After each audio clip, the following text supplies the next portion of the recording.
A continuación, para dar inicio a la exposición, les voy a presentar a quién será su expositor el día de hoy. Su nombre es Rodrigo Jarpa, es psicólogo, magíster en psicología clínica, doctor en sexualidad humana, fundador de la Academia de Psicología y Bienestar, miembro de la World Association for Sexual Health, director del Diplomado Internacional en Sexología Clínica y del Diplomado Internacional en Sexología Avanzada y Terapia Sexual especializada en ADIPA. Ha publicado varios libros como Habla de sexo, Me aburrió el sexo, EP, Soluciones que sí solucionan la eyaculación precoz, Cómo educar a niñas y niños sexualmente inteligentes, El juego del sexo y su último libro, Psicodélicos y mi otro yo. Desde ya les agradezco por la participación y le doy el paso a Rodrigo para que inicie la presentación. Rodrigo. Muchas gracias, Karin. ¿Me ven y me escuchan bien? ¿Sí? Ya, súper. Qué bueno que hay muchas personas con las cámaras prendidas. Yo se los agradezco muchísimo y veo que hay personas de Chile, de México, de Colombia, de Ecuador. Buenísimo. De Cali, Ecuador también, Morelos, Coquimbo. Ya, estamos muy internacionales en ADIPA. Eso me gusta mucho porque así se pueden aportar distintas miradas y se enriquece. Ya, voy a compartir la presentación. Denme un segundito. Está por acá.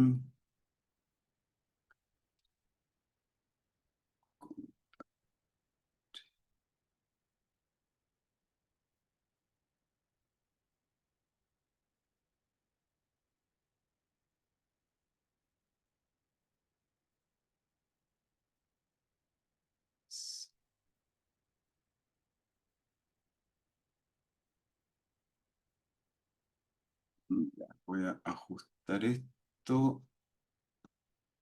Ahí se ve la primera diapo. ¿Sí? Ya, súper. Y voy a correr este lápiz. Mm, Nunca sé bien cómo correrlo.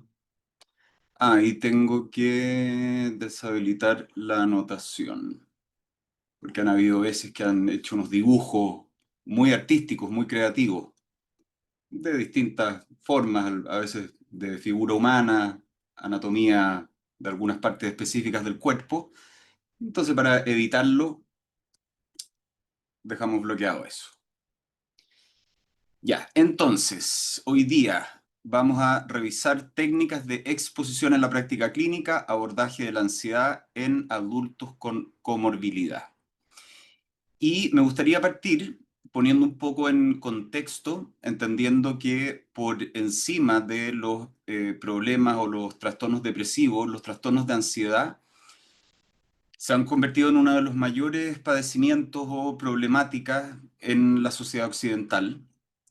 Y si consideramos que un número enorme de personas enfrenta desafíos relacionados con la ansiedad y que, por ejemplo, los ansiolíticos son los medicamentos que más han aumentado su venta en los últimos años y que todo esto se produce fundamentalmente en el entorno urbano, es distinto lo que ocurre, por ejemplo, en contextos que no son de ciudad, donde hay espacios más amplios, donde hay mayor contacto con la naturaleza, donde hay mayor vegetación, donde muchas veces el ritmo de vida es distinto y cómo las personas se vinculan en ese contexto también es diferente.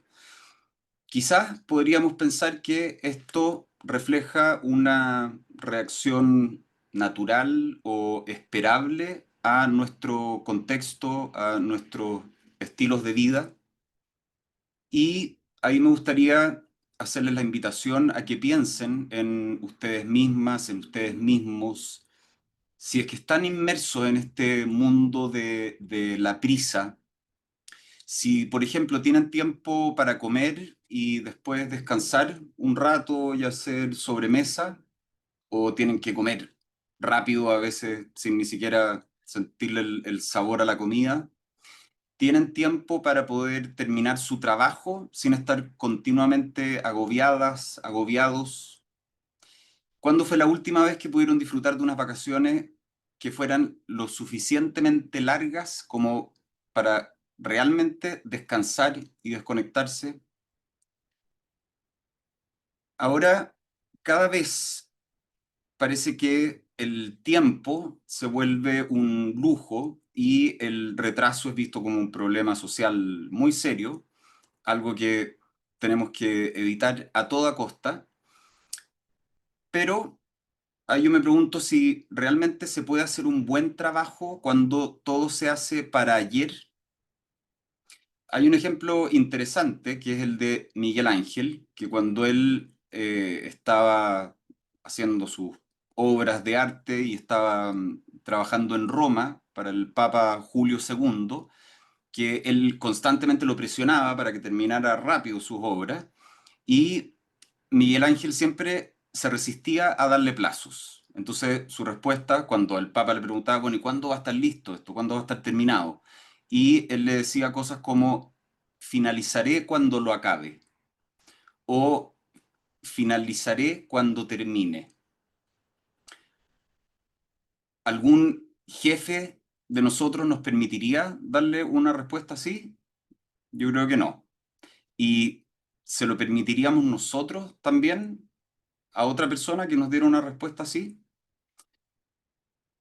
Lo que quiero poner de relieve es que los ritmos acelerados, la hiperconectividad, la sobreexigencia, la incertidumbre económica, la presión por el rendimiento, la exposición constante a miles de estímulos, algunos que pueden ser bastante perturbadores o estresantes, han hecho que la ansiedad no solo sea un diagnóstico clínico personalizado, sino que también parece ser un malestar cultural generalizado. Y me gustaría partir desde ahí haciendo y presentando este seminario, poniendo de relevancia el contexto donde nosotros vamos a trabajar, donde también los pacientes consultantes nos visitan, van a nuestra consulta en búsqueda de ayuda, siempre inmersos en un contexto bastante particular. Entonces, ¿cuál es la importancia de la exposición en terapia? Las intervenciones basadas en la exposición son un componente esencial en todos los tratamientos de los trastornos de ansiedad. Son una parte fundamental de las intervenciones psicológicas eficaces.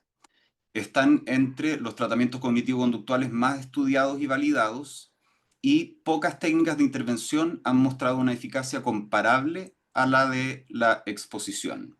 Hay distintos tipos de exposición, después vamos a revisar algunos de estos, y también varían en su efectividad dependiendo del tipo y también dependiendo del el caso en particular. Me gustaría hacer una breve pregunta y si me pueden responder en el chat en relación al primer punto. Si están de acuerdo o no de que las intervenciones basadas en la exposición son un componente esencial en todos los tratamientos de los trastornos de ansiedad, porque suena algo súper taxativo, ya esto como de en todos los tratamientos de ansiedad. ¿Están de acuerdo? Si pueden escribir sí o no en el chat.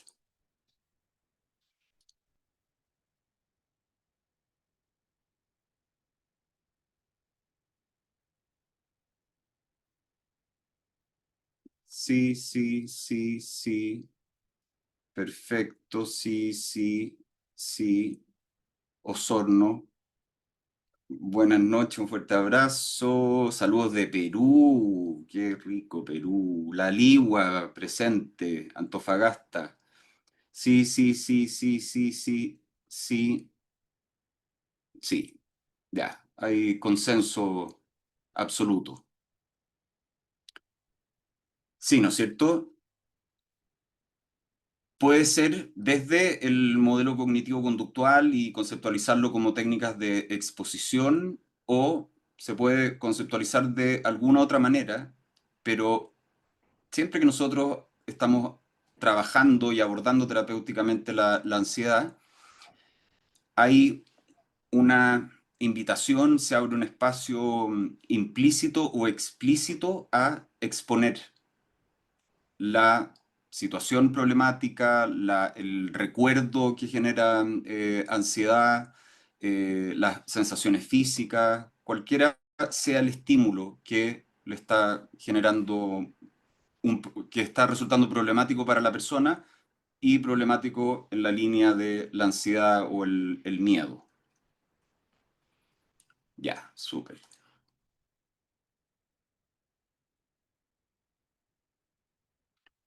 Definición de exposición. Es una técnica terapéutica que consiste en poner a la persona en contacto repetido y controlado con el estímulo temido, con el objetivo de facilitar la habituación y la extinción de la respuesta de miedo o ansiedad.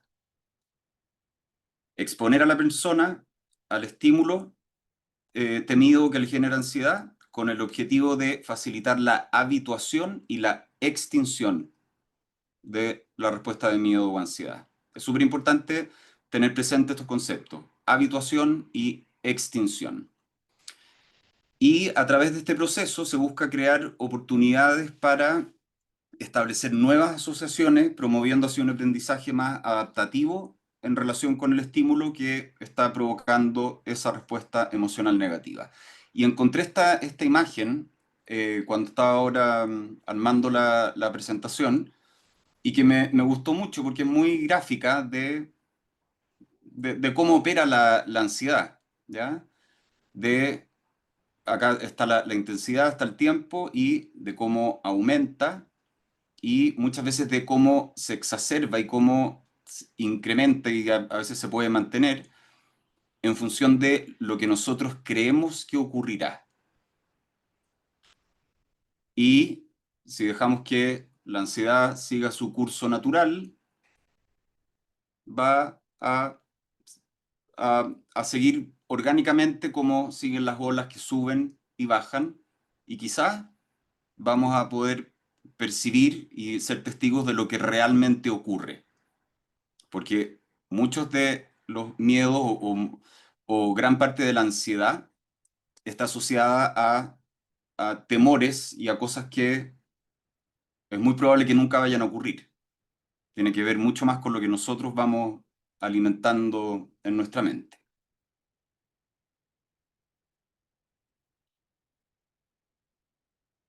Dentro de los objetivos de la exposición, facilitar un nuevo aprendizaje en relación con el estímulo temido, ayudar a establecer nuevas asociaciones más adaptativas o funcionales, reducir la ansiedad y la respuesta de miedo asociada al estímulo y disipar la conducta de evitación o escape que mantiene el miedo.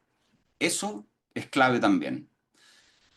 Es clave no solo en términos teóricos, porque por un lado nos permite entender qué es lo que refuerza la respuesta de ansiedad, porque se refuerza a partir de la evitación o el escape.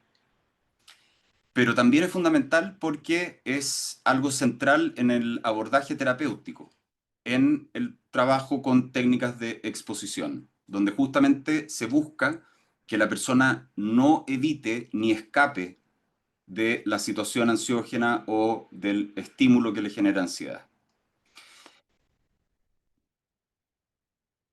Si,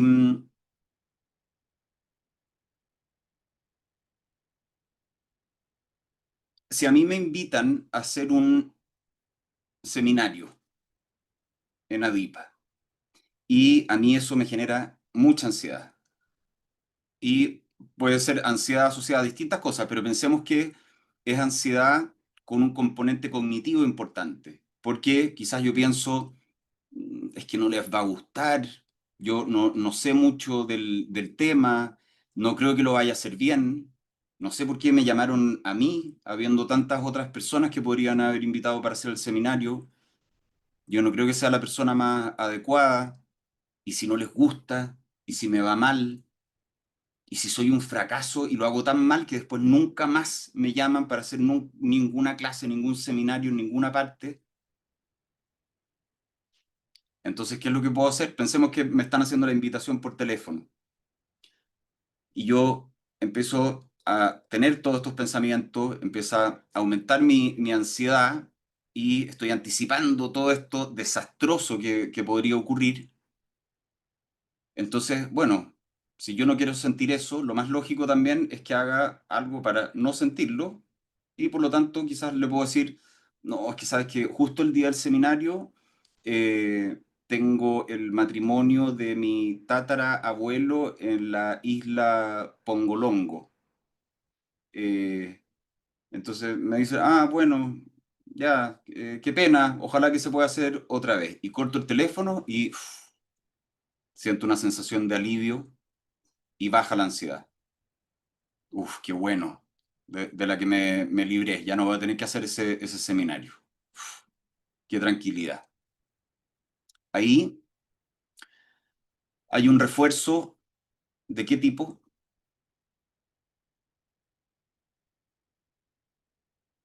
¿Se acuerdan de...? Bueno, yo me imagino que independiente del modelo desde el que trabajen, lo tienen que haber visto en la universidad, ¿les suena a refuerzo positivo o refuerzo negativo? Si lo pueden dejar en el chat, estoy revisando.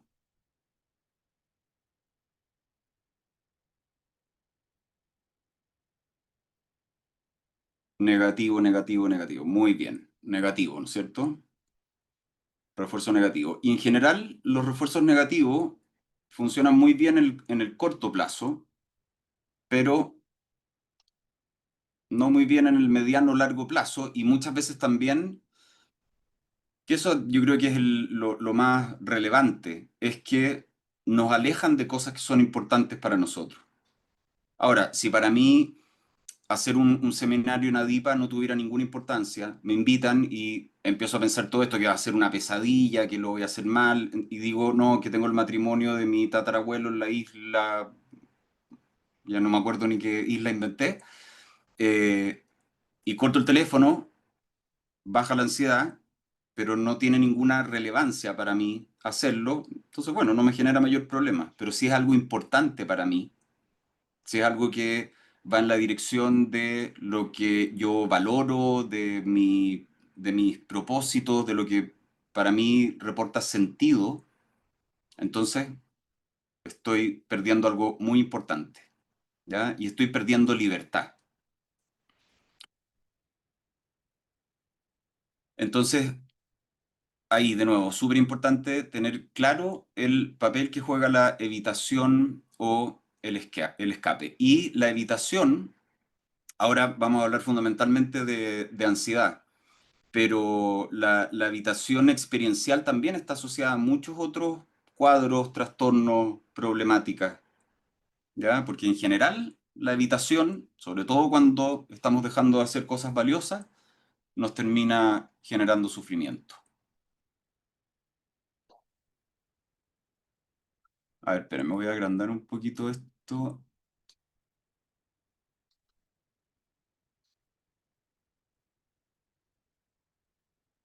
Ya, dentro de los tipos de estímulo que se pueden trabajar con las técnicas de exposición, hay exposición a objetos animados o inanimados. Dentro de los animados, por ejemplo, perros, serpientes, insectos, ratas.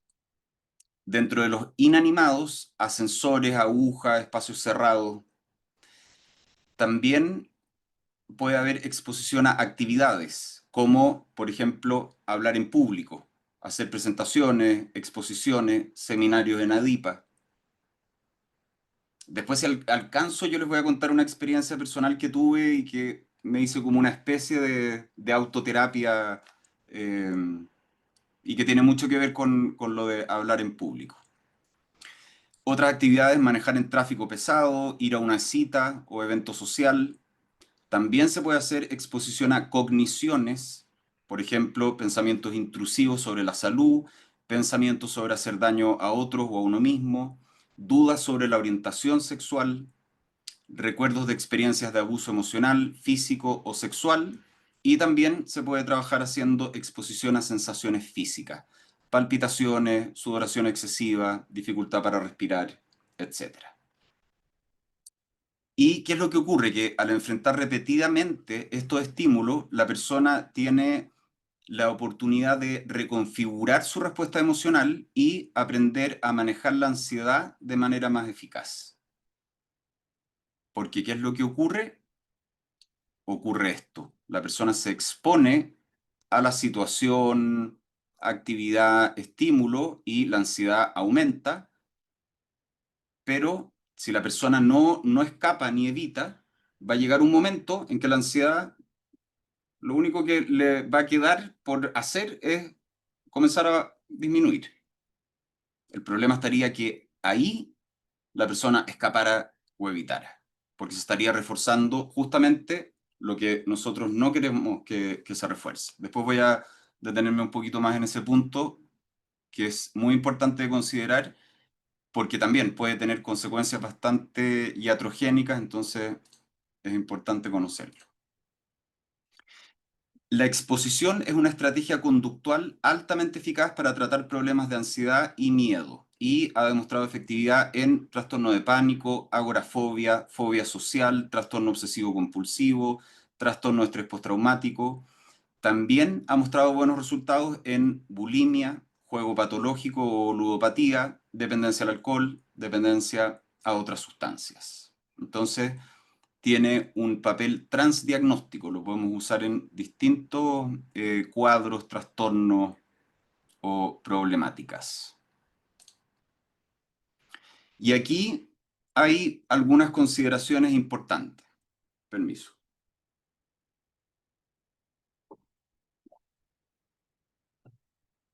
La exposición debe ser cuidadosamente dirigida y personalizada.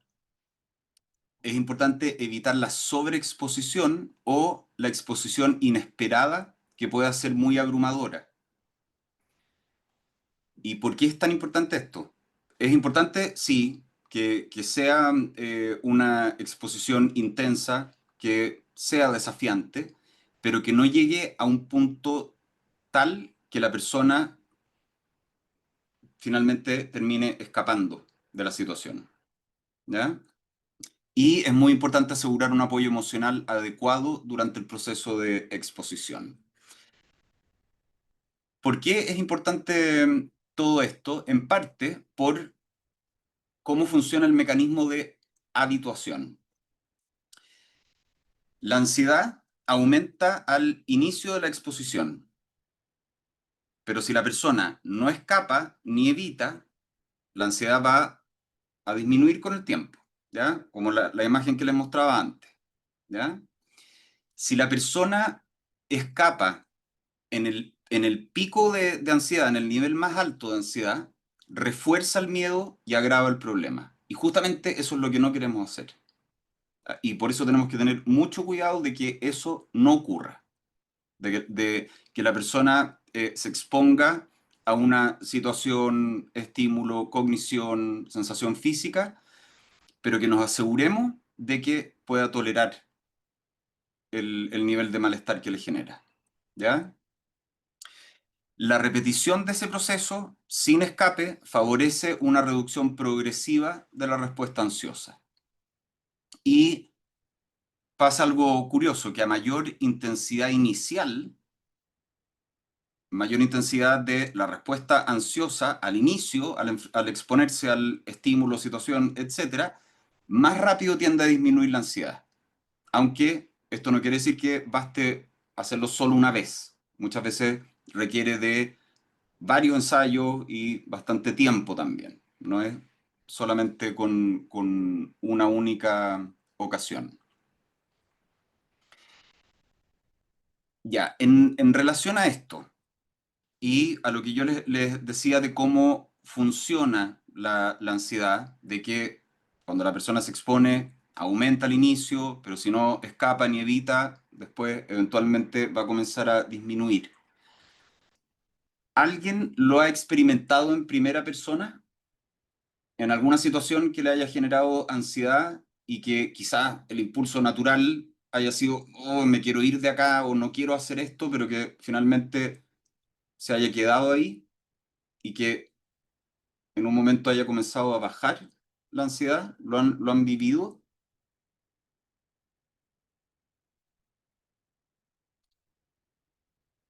Voy a abrir el chat.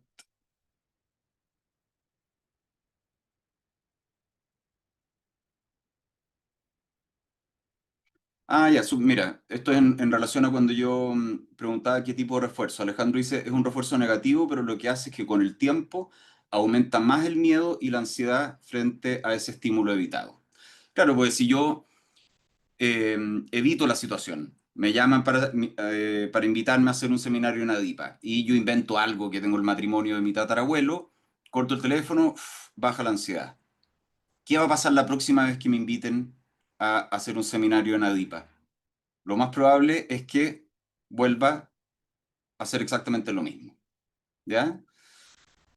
Y hay veces que esto se puede empezar a generalizar también, porque quizás me genera ansiedad hacer un seminario en Adipa, tuve esta respuesta de evitación, se refuerza, pero quizás empiezo a evitar otro tipo de situaciones similares. Y ahí también hay algo que puede ser bastante limitante, porque de nuevo, empezamos a perder grados de libertad. Sí, sí. Entiendo que ahí están respondiendo la pregunta, si es que lo han vivido en primera persona. Yo cuando debo exponer en la U, Sol Gaete. Muchas gracias por compartir eso, Sol. A mí me pasaba lo mismo. Pero yo creo que como estoy haciendo esta presentación ahora, quizás no se imaginan lo mal que yo lo pasaba exponiendo en la U, ¿ya? Y cuántas veces lo evité. Inventé algo que me dolía la guata, la cabeza, cualquier cosa, y entonces, ¿qué pasaba? Que después cuando tenía que volver a exponer, no es que me sintiera más seguro, más confiado, con más expectativas de autoeficacia, sino que la tendencia era a volver a evitar, hasta que dejé de hacerlo. Sí a todo, pone Fran Eguiluz. Ya. Sí, exposición gradual con arañas. Ah, mira. Y Andrés, si nos pudiera comentar, ¿eso lo hiciste, fuiste como tu autoterapeuta o lo trabajaste en el contexto de terapia? Sí, me ha sucedido. Sí, cuando me da claustrofobia. Sí, fobia a perros, difícil, pero se puede. Yo pude con exposición manejar con agorafobia. Súper, gracias, Keila. Sí, cuando tengo control dental. Bueno, y lo que comparte ahí Estela, se ha visto que está dentro de los miedos más recurrentes en Occidente. El miedo al dentista y el miedo a hablar en público son dentro de los primeros. Loreto dice, y al quedarme en la situación bajó la ansiedad. Súper. Ya, después voy a ver si que puedo seguir viendo los comentarios y les agradezco que lo compartan. Entonces, vamos a seguir. Dentro de las bases teóricas, lo primero, entender que el miedo es una respuesta emocional ante amenazas inminentes. La ansiedad es una respuesta emocional ante amenazas anticipadas o potenciales. Podríamos pensar como que el miedo es cuando tengo un león acá al frente mío y la ansiedad es la emoción que se genera frente a la posibilidad de que me podría encontrar con el león. Tanto el miedo como la ansiedad son mecanismos fundamentales para la adaptación humana. Las emociones, todas las emociones, incluido el miedo y la ansiedad, cumplen una función evolutiva, protegernos y favorecer la supervivencia. Una cierta dosis de ansiedad es necesaria para sobrevivir como especie. Comprender su valor adaptativo es clave para abordar los trastornos de ansiedad de manera eficaz. ¿Y por qué es importante? ¿Y por qué cumplen este rol fundamental para la adaptación humana y para la supervivencia. Porque si no existiera el miedo, que nos permite protegernos, que nos permite escapar, que nos permite atacar para defendernos, pongo esa imagen como imagínense estando en la selva y de repente escuchamos un ruido ahí en los matorrales, pero no sentimos miedo. Está todo bien, yo no siento miedo. Debe ser un gatito como de los que veo en Facebook. Y de repente no era un gatito, era un felino, pero bastante más grande. Y terminó siendo el almuerzo del felino. ¿Ya? Entonces, por eso, el miedo tiene una función adaptativa. ¿Ya? La ansiedad también. Porque, y la ansiedad también es muy, muy humana, porque tiene que ver con la capacidad de poder anticipar amenazas. Pero cuando el miedo termina siendo paralizante y donde quizás no nos asustamos frente a un león, que sería lo más adaptativo, sino que nos asustamos frente a los gatitos que vemos en Facebook, o eh, la ansiedad parece ser algo que está presente en todos los lugares y estamos anticipando desastres y catástrofes por todos los ámbitos, claramente termina siendo algo muy limitante y que termina también generando mucho sufrimiento.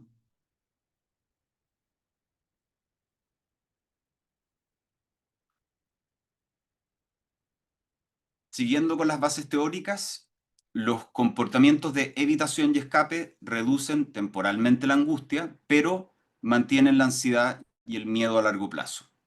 Son, que esta yo me imagino que es una frase que se usa no solamente en Chile, pan para hoy, hambre para mañana. La evitación impide el aprendizaje de nuevas respuestas más adaptativas. La exposición está diseñada para eliminar la evitación y así interrumpir el refuerzo de creencias desadaptativas. Y dado que la evitación es un rasgo central en los trastornos de ansiedad, la exposición suele ser el núcleo terapéutico principal en su tratamiento.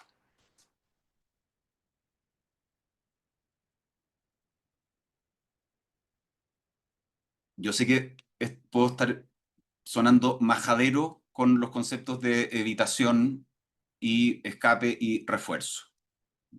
Creo que va a ser la última vez que lo voy a mencionar. La evitación mantiene y refuerza la respuesta de miedo. Cuanto más evitamos, más persiste el miedo y puede incluso intensificarse con el tiempo. Y aquí hay algo que también nos permite quizás tener una mirada más compasiva con estas respuestas que surgen frente al miedo o la ansiedad, con entender que desde un punto de vista son también lo más lógico, porque si nosotros pensamos en el mundo físico, si yo me clavo una espina, ¿qué hago si me clavo una espina me clavo una espina en el dedo? ¿Qué hago?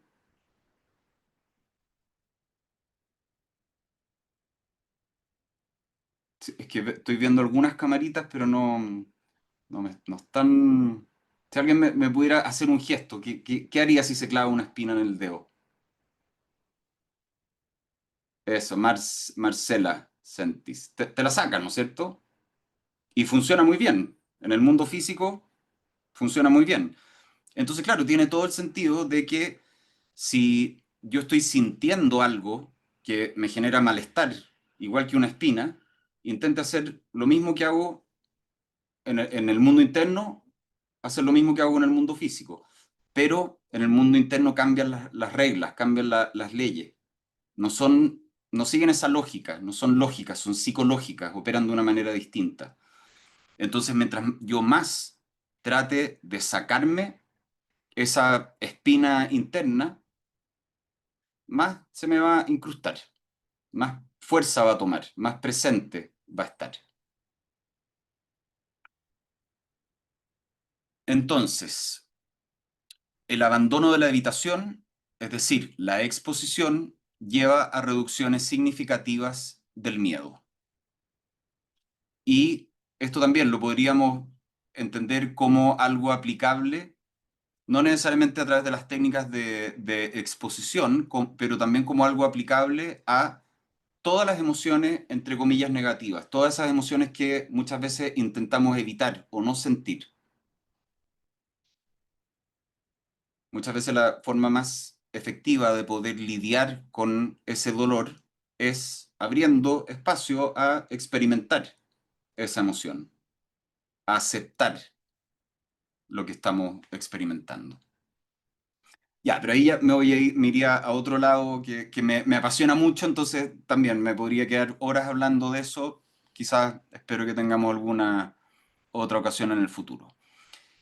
Importante es que no debemos forzar ni imponer la exposición, pero sí podemos, entre comillas, persuadir de forma ética y empática.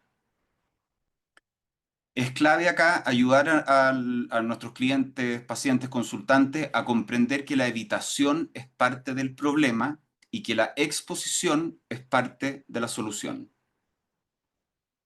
Y muchas veces podemos ir a lo empírico, a su propia experiencia en el pasado, de qué es lo que ha hecho para intentar lidiar con esa ansiedad o con ese miedo, qué ha intentado como solución. Y a partir de lo que nos vaya relatando, podemos ir juntos descubriendo cómo eso no ha sido efectivo y que muchas veces ha ocurrido lo contrario, que el miedo o la ansiedad se ha ido incrementando. Entonces acá la psicoeducación y también se puede trabajar con la entrevista motivacional, son herramientas efectivas para promover esta comprensión y aumentar la disposición al cambio.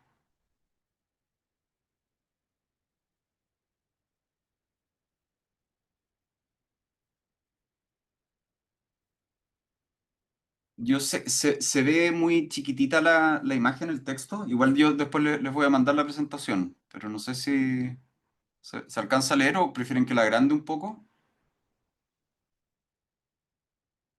Marce, pues te tengo a ti en mi pantalla, así que tú eres la que me... Ya, denme un segundo. Claro, pues yo no sé si yo estoy medio cegatón. Ya, importante poder diferenciar entre la ansiedad normal y la ansiedad clínica o anormal. A mí más que hablar de normal o anormal, me resulta más amigable el concepto de limitante o disfuncional. ¿Ya? Cuando estamos frente a una cognición disfuncional, en la ansiedad anormal hay una valoración errónea del peligro basada en suposiciones falsas no confirmadas por la observación directa. Hay deterioro del funcionamiento. La ansiedad interfiere significativamente en el funcionamiento social, laboral y la capacidad para afrontar situaciones amenazantes de distinto nivel, pero la vida implica afrontar situaciones amenazantes. Vamos a pasar por situaciones más o menos amenazantes, pero siempre vamos a tener que lidiar con algún grado de desafío. Importante también que hay una persistencia temporal. En los trastornos de ansiedad, la activación ansiosa persiste más allá de lo esperable, incluso en ausencia de amenaza real y puede mantenerse durante mucho tiempo, incluso años. Hay falsas alarmas. Se presentan respuestas de miedo o pánico en ausencia de un estímulo amenazante, ya sea un estímulo aprendido o no. Y hay hipersensibilidad a estímulos. La respuesta ansiosa se activa ante estímulos leves o neutros, que serían considerados inocuos por personas sin ansiedad clínica. Ahí yo me acuerdo de un concepto que lo vi en la universidad, de esta respuesta tan frecuente en los distintos cuadros de ansiedad, pero mucho también en el trastorno de ansiedad generalizada, de la expectación ansiosa. Entonces, que de repente puede ocurrir algo que no tenga una intensidad alta, pero que genere una activación. Por ejemplo, que suena el teléfono y claro, quizás alguien suena el teléfono y lo contesta, pero cuando está esta expectación ansiosa es como que suena el teléfono y todo es como algo que activa, como que pone a la persona en una situación de alarma, como de sobre respuesta. Algunas preguntas útiles para detectar ansiedad disfuncional. Por ejemplo, ¿el miedo o la ansiedad se basa en una asunción falsa o en un razonamiento erróneo sobre el nivel de amenaza o peligro de una situación? ¿El miedo o la ansiedad interfiere significativamente con el funcionamiento social, laboral y la capacidad para afrontar situaciones amenazantes? ¿La ansiedad está presente de forma persistente durante periodos largos de tiempo? ¿La persona experimenta falsas alarmas o crisis de angustia sin una amenaza real identificable? ¿El miedo o la ansiedad se activa ante múltiples estímulos o situaciones que presentan un riesgo leve o incluso inexistente?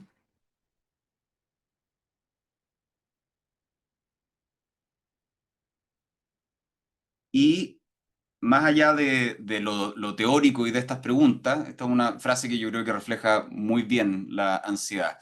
El amor mira hacia el futuro, el odio hacia el pasado, la ansiedad tiene ojos en todas las direcciones. Y claro, está esta anticipación de una amenaza y es como esta imagen como de estar, no sé, caminando por la selva llena de animales desconocidos que me pueden atacar. Y que en ese contexto, de nuevo, era muy adaptativo, pero ahora, ¿cuántos de nosotros vivimos en un contexto similar al de la selva donde nos van a atacar animales salvajes en el día a día?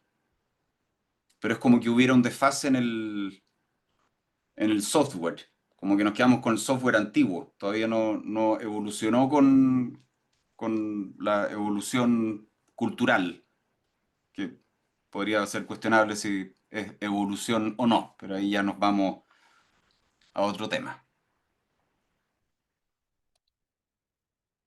Dentro de las comorbilidades frecuentes en trastornos de ansiedad en adultos, la depresión, altamente prevalente en personas con ansiedad, y hay veces que esta combinación de síntomas ansioso-depresivos puede hacer que el tratamiento sea más desafiante y es importante tener en consideración entonces esa comorbilidad. También ver cómo podemos ir generando una activación conductual o una motivación también que permita a la persona exponerse, porque ahí también estamos muchas veces con una situación de desesperanza, donde, claro, no hay mucha energía o incluso vitalidad para hacer lo que implica un trabajo con exposición, que es bastante desafiante y que implica un compromiso importante también. Abuso de sustancias, uso de alcohol, distintas drogas, muchas veces como una forma muy, entre comillas, de autotratamiento para poder escapar o evitar del malestar. Entonces se recurre a alcohol o drogas y que claramente esto aumenta el riesgo de dependencia y pasa esto que ahí con el alcohol y las drogas se puede ver súper claro cómo funciona esto de el refuerzo negativo y cómo funciona esta solución que termina siendo pan para hoy, hambre para mañana, ¿ya? Porque quizás en una situación de malestar, de ansiedad, miedo, pensemos en una situación social donde tomo alcohol para disminuir mi nivel de ansiedad y sí, me funciona, pero quizás al día siguiente voy a sentir un estado mayor de vulnerabilidad, voy a estar con una ansiedad un poquito más elevada. Y también lo más probable es que cuando vuelva a estar en una situación social similar, recurra a la misma solución. No estoy con esto satanizando el tomarse a veces algunos tragos en situaciones sociales. Quien no lo ha hecho sería un hipócrita de mi parte.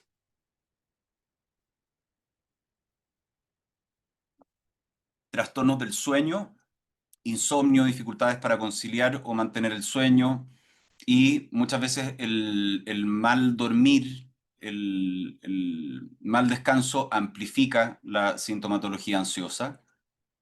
Trastornos gastrointestinales, hay una asociación frecuente con el síndrome del intestino irritable. Relación con la activación del sistema nervioso autónomo, en general se ve como una propensión a una mayor activación del sistema nervioso simpático, ¿ya? Y claro, eso lleva a un estado basal muchas veces de mayor activación de alerta y que de nuevo en algunos contextos es lo más funcional y necesario, pero en otros, yo por ejemplo que trabajo mucho en terapia sexual y que ahí se ve tan claramente cómo es necesario ese equilibrio entre el sistema simpático y el parasimpático, porque si la persona está en una activación simpática, donde básicamente está para atacar, escapar o hacerse el muertito, es difícil que pueda disfrutar de un encuentro sexual. Pero también, si está muy desde el parasimpático, eventualmente se puede quedar dormida. Y tener sexo durmiendo es mejor tenerlo despierto. No se están riendo con mis chistes fomes o yo no estoy viendo todas las cámaras. Ya, ahí vi una sonrisa, con eso ya me quedo tranquilo. Enfermedades cardiovasculares, esto asociado al estrés crónico y ansiedad que elevan el riesgo de hipertensión, enfermedades del corazón, mayor vulnerabilidad ante eventos cardiovasculares, trastorno obsesivo compulsivo, porque comparten síntomas como pensamientos intrusivos, miedo irracional y conductas repetitivas. Y también mucho de lo eh, que mantiene las dinámicas dentro del trastorno obsesivo compulsivo tiene que ver con la evitación o el escape. Evitación a través de la comprobación, de los rituales, etcétera.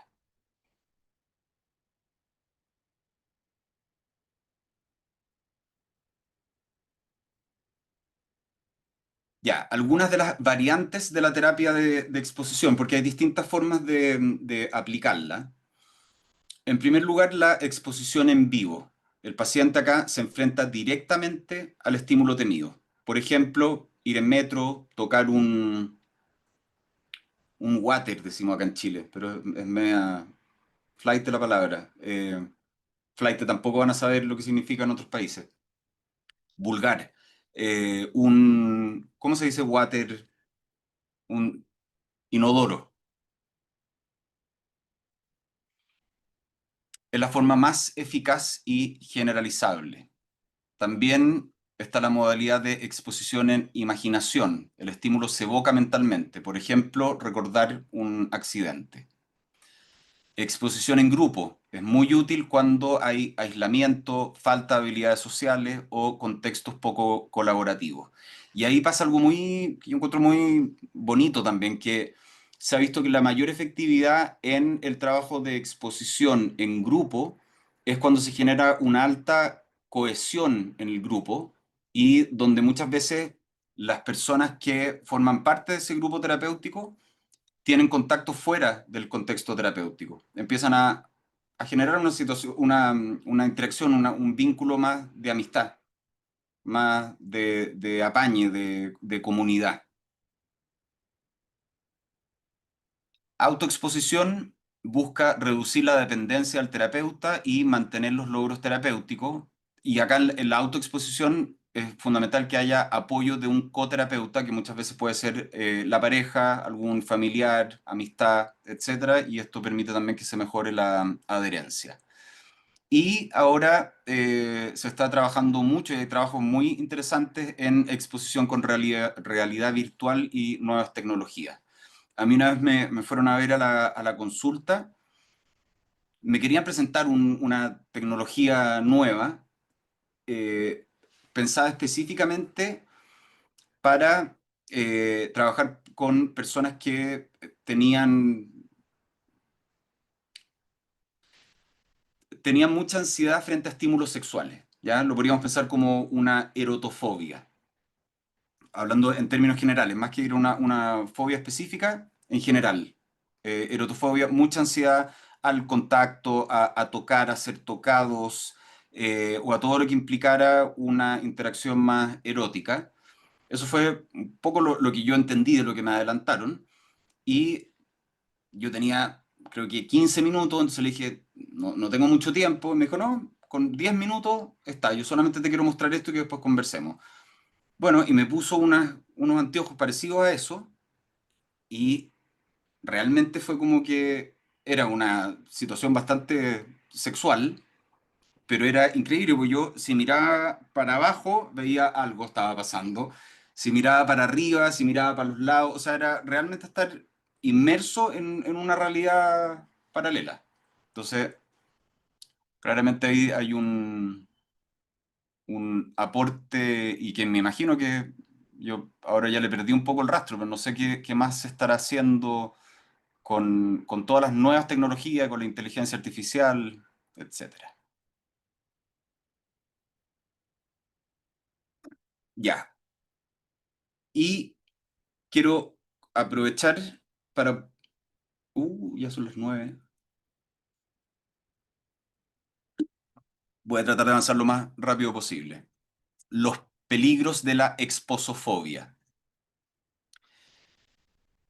Ahí estos dos autores, Sher y White, en el 2013 utilizaron el término irónico de exposofobia para referirse al miedo extremo y la evitación asociada a los procedimientos de terapia de exposición que experimentan los profesionales de salud mental.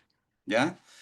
Y de hecho, que ahí me gustaría después si es que pueden comentar un poquito su experiencia, la terapia de exposición está muy infrautilizada por los terapeutas y que se genera una contradicción, porque sabemos que tiene antecedentes de altísima efectividad, eh, y que se han replicado y que hay bastante evidencia de lo efectiva que resulta esta técnica o terapia. Entonces, bueno, ¿qué pasa? ¿Por qué se da esta infrautilización? ¿Qué es lo que pasa? En muchos casos parece que los terapeutas tienen un temor, un miedo de perturbar al paciente consultante o de dañar el vínculo o la relación terapéutica, que me parece súper válido y me gusta que esté presente esa aprensión porque habla de que somos conscientes de la importancia del vínculo o la relación terapéutica. Pero lo que sabemos es que ese miedo a poder perturbar al paciente o dañar el vínculo se debe en gran parte a mitos sobre la exposición. Entonces me gustaría revisar brevemente algunos de los mitos con ustedes. No sé qué pasó que apagaron las cámaras y están levantando las manos,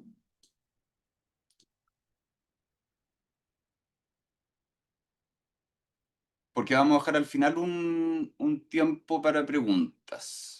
No, Rodrigo, me están pidiendo que active los subtítulos. Estoy trabajando en eso. Les pido mil disculpas por la tardanza. Ya. ¿Y los subtítulos son porque no me entienden? ¿Quieren que hable más lento o...? No, no, tenemos una persona que es sorda y está solicitando los subtítulos y no, yo no estaba al tanto y tampoco estamos cumpliendo con las reglas, con las leyes de las políticas de accesibilidad que deberíamos. Por eso estoy Ah, trabajando en poner los subtítulos. No es nada contigo, es un problema directo de RIPA y el Zoom. Pero lo estoy arreglando, les pido mil disculpas. perfecto.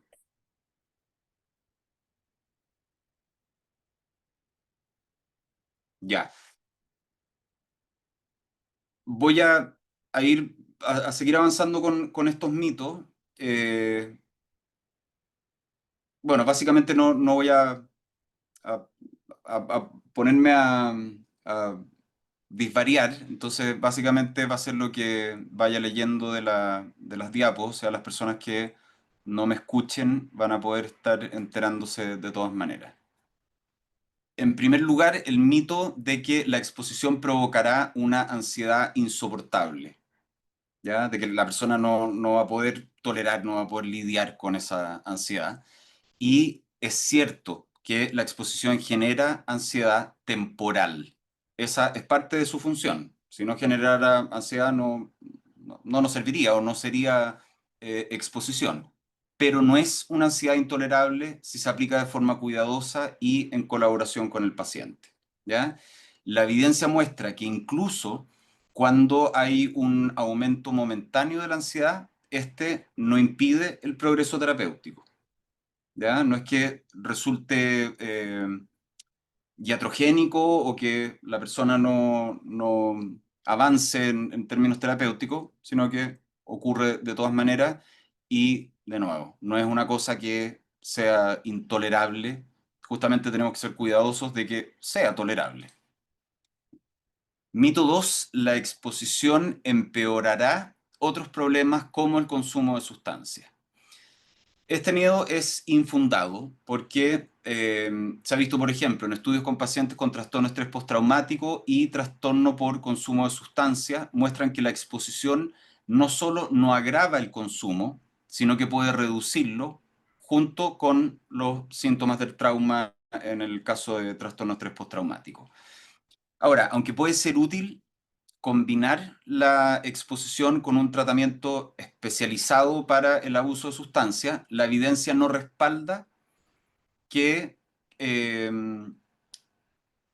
no sea un tratamiento que se pueda utilizar en personas con diagnóstico dual, ni tampoco respalda que vaya a empeorar el consumo.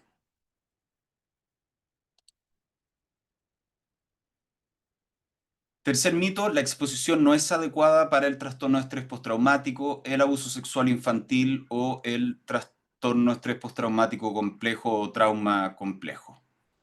Lo que sabemos es que la terapia de exposición ha demostrado ser eficaz en una amplia variedad de casos de trastorno de estrés postraumático, incluyendo trabajo con veteranos de guerra, víctimas de violación, sobrevivientes de accidentes y de abuso sexual infantil. De hecho, es considerada la intervención con mayor respaldo empírico para el trastorno de estrés postraumático y uno de los tratamientos de primera línea para el trauma complejo.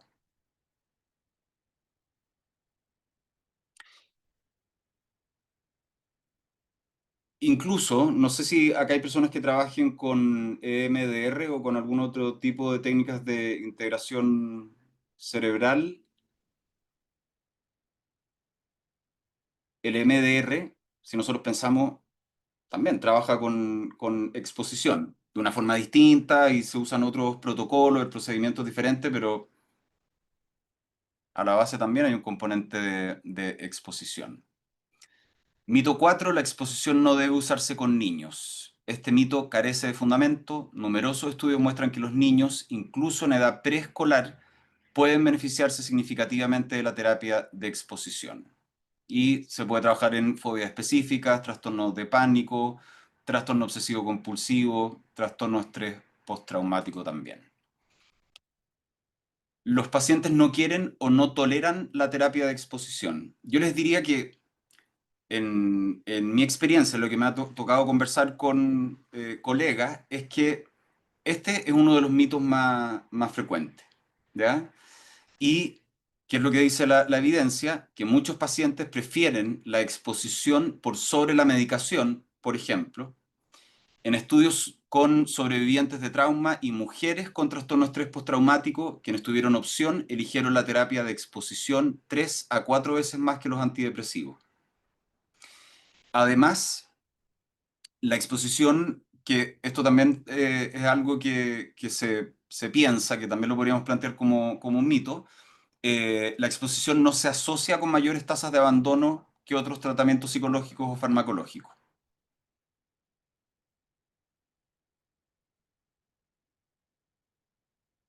Mito 6: la exposición debe ir siempre precedida de un extenso entrenamiento en habilidades de afrontamiento. Distintas, los gringos dicen como coping skills, ¿ya? Que dentro de las coping skills pueden estar habilidades de regulación emocional o distintas herramientas. Y si bien en algunos casos puede ser útil, la mayoría de los pacientes no requieren un entrenamiento extenso antes de comenzar la exposición. En algunos casos, como en la terapia conductual dialéctica, se recomienda entrenamiento en regulación emocional antes de abordar experiencias traumáticas o recuerdos traumáticos. Y hay algunos estudios que respaldan esta estrategia en ciertos perfiles, pero no es una regla general.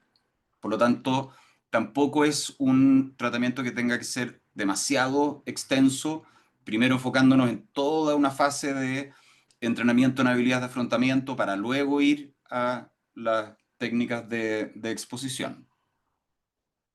Ahora, esto es algo que yo siempre digo en este contexto y en otros, más que quedarnos solamente con estas ideas que, bueno, sí, es lo que nos dice la evidencia y es muy importante de tenerlo en consideración, ser muy conscientes del caso a caso, ¿ya? Más que guiarnos por un manual, es más que el paso a paso de manual, es el caso a caso, con esa persona, con su particularidad, con su propia historia, experiencias, aprensiones, etcétera. Más allá de lo normal en la terapia de exposición, que esta es una característica bien distintiva de este tipo de terapia. Y un error o un malentendimiento quizás es pensar que la terapia de exposición busca simplemente que los pacientes vuelvan a comportarse como personas normales, entre comillas.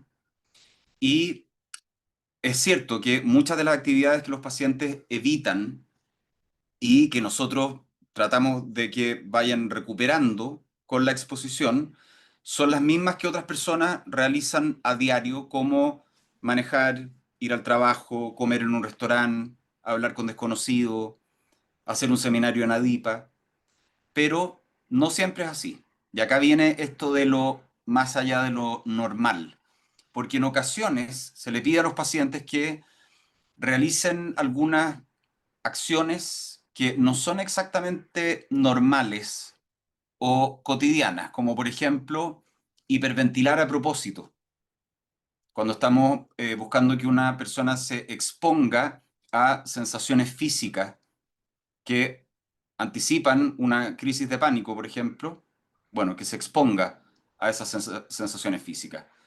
No es algo que las personas hagan habitualmente en el día a día porque se les ocurre o porque tenían ganas, que yo sepa. Escuchar grabaciones de situaciones traumáticas, tocar un inodoro directamente con las manos, mojarse la frente para simular que está sudando y ir a hablar con otra persona. Esas son algunas formas en que se puede trabajar con la exposición. ¿Y cuál es el sentido de esto? Porque pueden sonar unas cosas casi como medias masoquistas, ¿ya?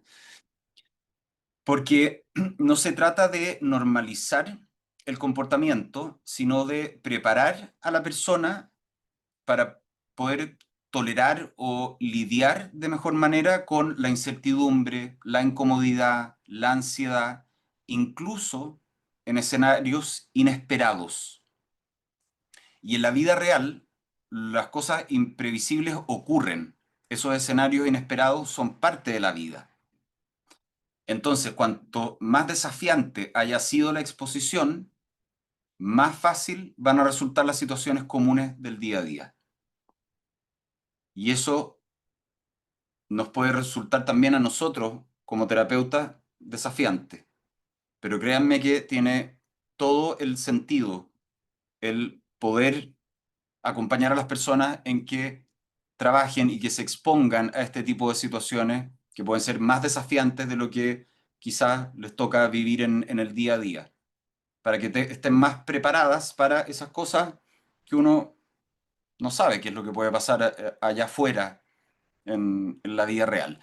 Por ejemplo, si un paciente con TOC es capaz de tocar un inodoro y luego después tocarse la cara sin lavarse las manos, esa es una exposición bastante importante, pero después de hacer eso, le va a resultar mucho más fácil tomar el metro y tocar los fierros, las barras del metro, usar un baño público, saludar con un apretón de mano. Ese es el sentido de a veces llevar a situaciones de exposición que sean un poquito más allá de lo normal. Por eso el título que pongo ahí, más allá de lo normal en terapia de exposición.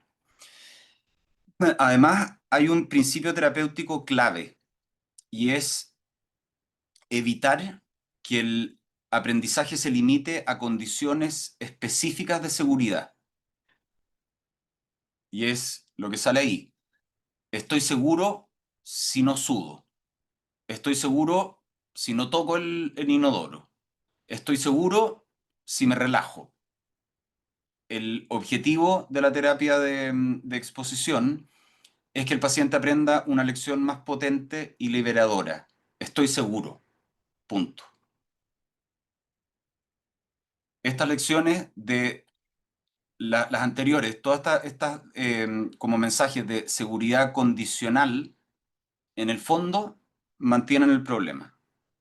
En cambio, cuando la persona logra internalizar y después de haberse expuesto, también después de haber generado un cambio a nivel cognitivo, porque no solamente se genera un cambio a nivel de respuesta psicobiológica o de desactivación a nivel emocional puro, sino que también hay cambios a nivel cognitivo, entonces poder estar al menos más cerca de estoy seguro, punto. No condicionarlo.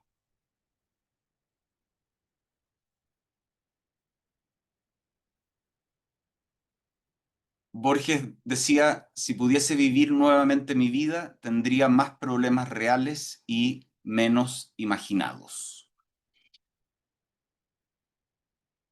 Solamente para hacer una recapitulación después de esta frase de Borges, hoy día en este seminario, y ya me pasé, son las 9:15, vimos cómo las técnicas de exposición bien aplicadas, no pudimos profundizar porque eso ya sería parte de un curso algo más extenso, pero cómo las técnicas de exposición bien aplicadas pueden ser herramientas clínicas altamente efectivas para el tratamiento de ansiedad, no solo en adultos, sino que también en niños, adolescentes, etcétera, incluso también en presencia de comorbilidades. Sin embargo, su potencia terapéutica, porque para las personas que no hayan trabajado con técnicas de exposición, créanme que más allá de que yo les pueda compartir todas las publicaciones, los papers, etcétera, también en base a mi experiencia, lo que a mí me ha tocado trabajar son tremendamente potentes. Entonces, junto con esa potencia terapéutica, es importante el conocimiento, la planificación, la sensibilidad clínica, ¿ya? Porque acá no se trata solamente de exponer a la persona a enfrentar sus miedos, es un trabajo que implica acompañar, guiar, sostener un proceso que implica enfrentarse al dolor, que es quizás lo más contraintuitivo que puede haber, ¿ya? Pero que también puede abrir la puerta al alivio, a la autonomía, a la recuperación funcional y finalmente a mayores niveles de libertad. Así que espero que para las personas que no conocían quizás esto, o para las personas que quizás tenían alguna aprensión, resistencia, quizás se identificaron con algunos de estos mitos, que se abran a la posibilidad de integrar esta herramienta a sus prácticas clínicas, porque créanme que es tremendamente potente y efectiva. Ya, voy a dejar de compartir pantalla y no sé si tenemos algunos minutitos para preguntas. Algunos minutos nos quedan. Eh, Vamos a hacer tres preguntitas. Ideal que puedan levantar la mano. Les pido desde ya disculpas si es que no alcanzamos a responder todas las manos que se levanten. Ya es todo por temas de tiempo. Vamos a partir con Paz Araneda, que tiene la mano levantada. Paz.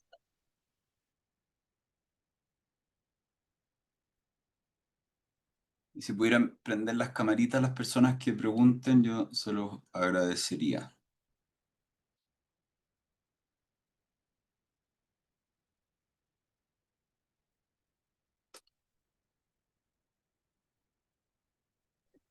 Ok. Quizás Paz se arrepintió porque la perdí y ya no la encuentro Sí. ni a ella ni a su mano. Vamos a pasar con Antonia entonces, si es que Paz quiere volver a hacer la pregunta posterior. Antonia Fontecilla. Hola, sí. Hola. Bueno, quería agradecer igual por la exposición que estuvo súper buena. Y mi duda es de si crees que sería necesario una formación, al menos en un curso breve para quienes no tenemos nada, bueno, más allá de esta clase, obviamente, de conocimientos de la terapia de exposición, porque en mi caso yo tengo formación humanista, obviamente me estoy abriendo a otras técnicas, otros enfoques, pero no sé, pues me costaría identificar cuándo el paciente estaría listo, digamos, a exposiciones más presenciales, o cuando luego de estas exposiciones, digamos, ya no sean más necesarias, ese tipo de cosas.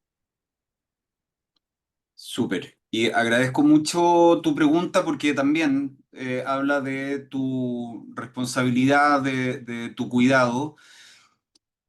Y sí, yo creo que, claro, si no tienen ninguna formación previa y no conocen más en detalle, creo que de todas maneras es importante, o ya sea un curso, que eventualmente quizás vamos a hacer un curso dedicado específicamente a esto acá en ADIPA, un curso eventualmente de 8 o 9 horas. Sino también hay material que pueden buscar, pero lo tienen que, de todas maneras, si esta es la primera aproximación, complementarlo con más formación. Porque, de nuevo, es un trabajo desafiante, es un trabajo que implica, bueno, como ya lo vimos, que la persona se exponga a situaciones, recuerdos, sensaciones que hay veces que lleva evitando por años, por mucho tiempo, y la estamos justamente invitando a que haga algo que va en contra de todo lo que ha intentado durante todos esos años, y también que tenemos que tener mucho cuidado de poder trabajar de una manera donde se evite. Pero es que me gustaría ser más enfático, porque ni siquiera es evitar, es que no haya espacio para el escape o la evitación. ¿Ya? No somos dioses, nunca nos podemos asegurar de poder manejar todas las variables y controlarlo, pero al menos reducirlo al máximo posible, que la persona cuando se está exponiendo, sobre todo cuando está en el nivel más alto, que ahí es cuando sería más lógico irse, porque es cuando lo está pasando peor, eh, hacer todo lo posible para que se mantenga y que no vaya a escapar o evitar, porque estaríamos reforzando o eventualmente intensificando lo que queremos modificar. No sé si ahí te respondí. Sí, súper, muchas gracias. Gracias a ti. Ya, vamos con Pamela Cardemil.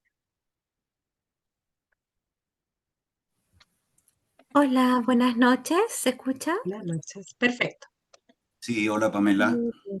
Hola, bueno, primero agradecer por la oportunidad de participar, ¿cierto? En el seminario siempre estoy ahí conectándome a las instancias de ADIPA, ¿no? Y la pregunta que quería hacer al profesor es si el tratamiento de exposición sería recomendable para pacientes que tal vez estén atravesando procesos dolorosos, por ejemplo, algún diagnóstico de cáncer, que se estén preparando para alguna operación, en el sentido de que hay personas que he tratado, ¿no? Que están con mucho temor de la sintomatología dolorosa asociada o de los procedimientos que pueden venir después. Entonces, como es algo que quizás aún no viven, no sé si es una herramienta adecuada para trabajar con ellos o si a lo mejor sería recomendable utilizar otro tipo de enfoques. Ahí si me pudiese orientar un poquito el docente, se lo agradecería mucho. Sí, mira, Pamela, si quieres, te voy a compartir, es un texto cortito, una guía de cómo trabajar justamente con personas con diagnóstico de cáncer o en el contexto de la psicooncología, que no sé si entiendo que por ahí va tu necesidad. No te vayas. No, es que no puedo activar el micrófono, no, le tengo que dar permiso yo. Ahí sí, Pamela. Ahora sí, sí, justamente no podía activarlo, no es que no quisiera hablar más. Sí, justamente para acompañar estos procesos más dolorosos, ¿no? Donde hay una oportunidad real de que esto vuelva a ocurrir, de que ellos vuelvan a experimentar crisis de dolor y donde también se acercan tratamientos que pueden ser súper invasivos y difíciles para ellos. Entonces ahí me preguntaba si existía, justamente como dice el docente, algún protocolo, alguna forma más cuidadosa de abordarlo, ¿no? Sí, mira, ahí obviamente que hay muchas formas distintas. Eh, si se aborda desde la exposición, ahí yo lo diferenciaría, es que por eso no me quiero alargar mucho, pero les voy a compartir dentro del material complementario esa guía de cómo se puede trabajar con esta intervención en el contexto de la psicooncología, porque ahí yo lo trabajaría más desde la desensibilización sistemática, Mm, ¿ya? Tienen características muy similares, ¿ya? Pero, como yo les dije al principio, la exposición se enfoca en la habituación y en la extinción. La extinción es cuando una conducta deja de recibir refuerzo y se extingue, desaparece, entre comillas, ¿ya? Y la desensibilización sistemática también implica exposición, pero es una exposición gradual y que resulta muy útil cuando pueden haber montos moderados o bajos de ansiedad, pero no son montos más altos de ansiedad. Para eso es más útil la exposición. mm, Y también porque acá no tenemos el estímulo presente, ¿ya? Es como la sí. anticipación de si es que vuelvo a entrar de nuevo en una quimio o en X tratamiento y de nuevo a tener que pasar por todo ese dolor y por lo mal que lo pasé. Entonces, yo haría un trabajo más desde desensibilización sistemática, ¿ya? Mm, Donde ahí también eh, se trabaja con generar una especie de contracondicionamiento o un aprendizaje que sea incompatible con la respuesta de ansiedad, miedo, angustia, etcétera. Ya que puede ser con técnicas de relajación. eh, Hay trabajos súper bonitos también de mindfulness en contexto de psicooncología. ¿Ya? Así que mm. te voy a compartir eso, pero respondiendo muy así eh, simplistamente, yo lo trabajaría, si es que elegimos alguna de estas herramientas, más desde desensibilización, más que con exposición propiamente tal. Perfecto, muchísimas gracias. Me aclara un montón y ahí ojalá que se pueda compartir ese material para revisarlo. Sí, yo se lo voy a compartir también. Muchísimas gracias.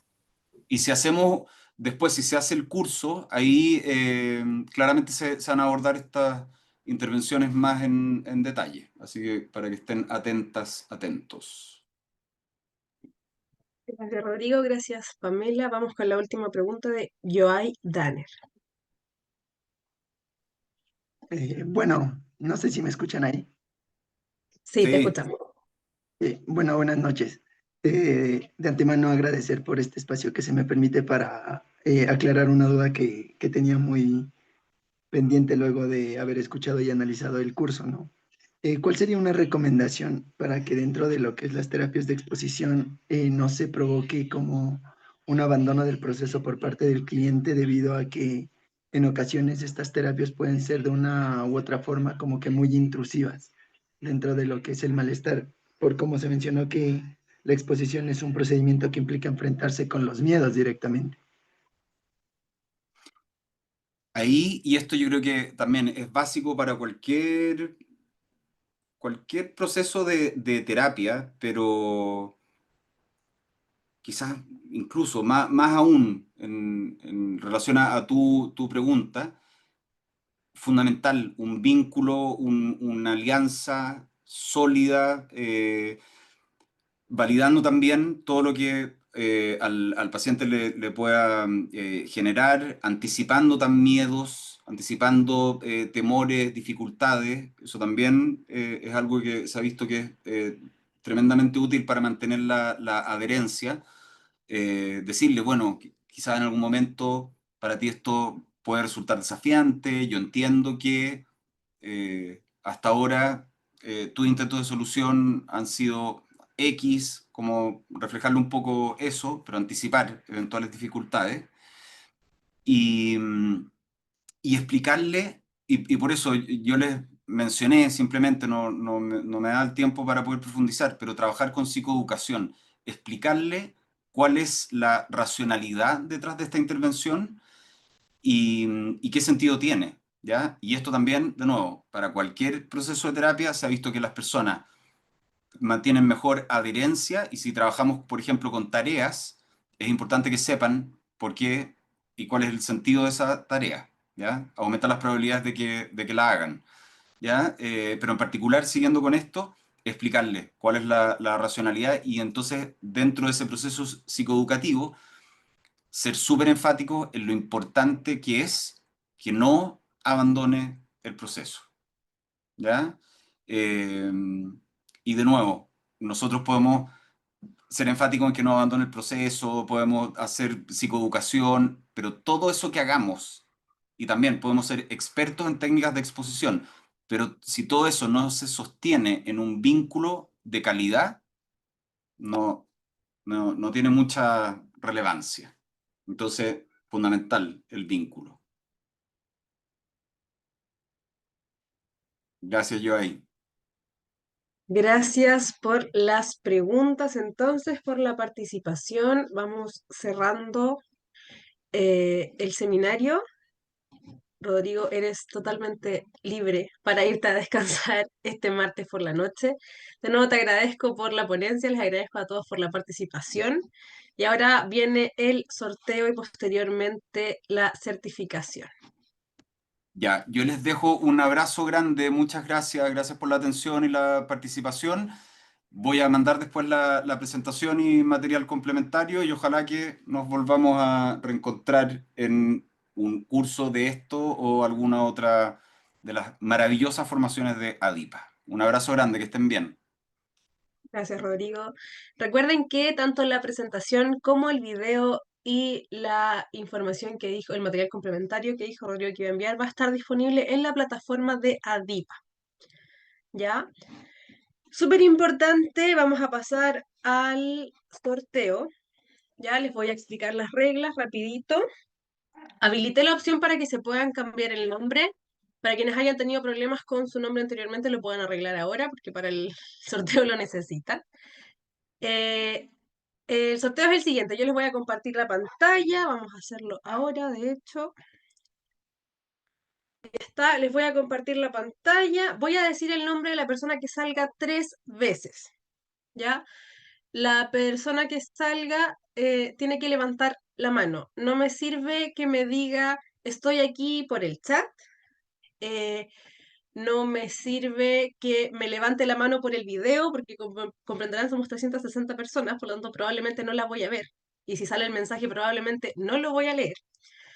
Por lo tanto, la mejor opción siempre va a ser que levanten la mano con el modo de reacción. ¿Dónde van a encontrar esa opción? Si es que están en el computador o si están en el celular, en la barra de herramientas de Zoom en la parte de abajo. Hay una parte de reacciones, si ustedes la apretan les va a salir la opción de levantar la mano. ¿Ya? Vamos a detener la grabación entonces, ya les conté las reglas. Gracias a quien me recordó detener la grabación.